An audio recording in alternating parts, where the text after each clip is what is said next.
There's a tale of two portfolios that will give every investor a run for their money. Allow me to introduce you to our contenders, the Fidelity 500 Index as the benchmark and the Fidelity Magellan as the contender. Imagine you had $10,000 to invest in either of these portfolios. Fast forward to today, the Fidelity 500 Index would have ballooned to a whopping $52,820. Not bad, eh? But hold on to your hats, because the Fidelity Magellan pushes the envelope even further, swelling your initial investment to a staggering $56,376. Quite a spectacle, isn't it? A tale of two portfolios, each with its own narrative of growth and prosperity. But as we all know, the devil is often in the details. These two portfolios have shown remarkable growth, but what lies beneath these numbers? Every investment journey has its highs and lows, and these portfolios are no exception. The Fidelity 500 Index portfolio had a banner year, with a return of 32.37%, a high that any investor would be thrilled to reach. Conversely, it also had its share of turbulence, with the worst year showing a dip of negative 18.13%. This is the ebb and flow of investment, the dance of digits that determines success. Now let's turn our attention to the Fidelity Magellan portfolio. This portfolio scaled even greater heights, with its best year coming in at a whopping 35.3%, a peak that would make any mountaineer envious. However, the descent from this peak was steeper, with the worst year plunging to negative 27.15%. These best and worst years are more than just numbers. They represent the volatility of each portfolio.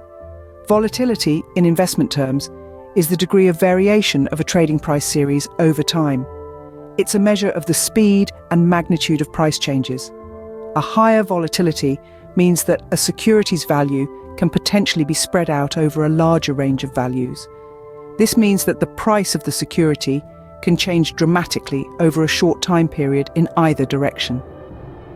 The Fidelity 500 Index portfolio, with its lower standard deviation of 14.32%, demonstrates a somewhat smoother journey with less drastic highs and lows. On the other hand, the Fidelity Magellan portfolio, with its standard deviation of 15.6%, offers a ride with higher peaks and deeper valleys. This is the essence of the risk and reward trade-off. Higher potential returns often come with an increased risk of potential downturns. It's the investor's task to decide how much roller coaster they can stomach for the chance of reaching those dizzying heights. While the Fidelity Magellan had a slightly higher peak, it also had a deeper valley. Risk and reward, as they say, go hand in hand. Investing isn't just about returns, it's also about costs. Let's delve into the expense ratios of these portfolios. The Fidelity 500 Index portfolio has an incredibly low expense ratio of just 0.15%. That's like paying $1.50 for every $1,000 you invest. On the other hand, the Fidelity Magellan portfolio has an expense ratio of 0.42%. That's more than 40 times the cost of investing in the Fidelity 500 Index portfolio. Now, you might be thinking, what's a few hundredths of a percent? But remember, these costs compound over time, subtly eating away at your returns. An extra 0.25% might not seem like much in the short term, but over the course of 20 years, that's thousands of dollars that could have been in your pocket. Remember, even a small percentage can make a big difference over time. Risk is an integral part of investing. It's time to evaluate the risk in these portfolios. Let's delve into the numbers.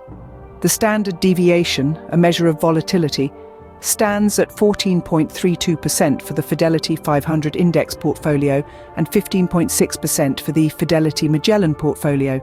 This indicates that the Magellan portfolio has slightly higher volatility, meaning it could have larger swings in value. Furthermore, we look at the maximum drawdowns. These figures represent the largest drop from peak to bottom during the investment period.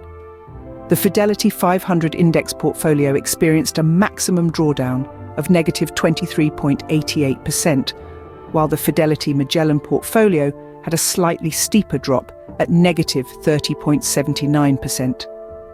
This means the Magellan portfolio can potentially see larger drops in value.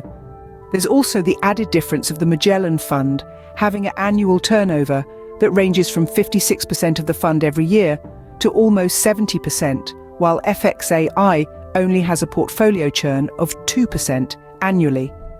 Another factor is dividend yield. The Magellan Fund has a current dividend yield of 0.56%, while FXAIX has a dividend yield of 1.31%. Now it's time for the final verdict. Which portfolio takes the crown? Although when you take in consideration the expense ratio and the returns went back tested, the Magellan Fund does have some alpha over FXAIX, roughly about 0.61% annualized over 10 to 14 years. That's also not including the taxes generated from portfolio turnover, even though both funds have similar holdings. In order to really make it work, you'd want to consider putting it in a tax-advantaged account and being incredibly patient.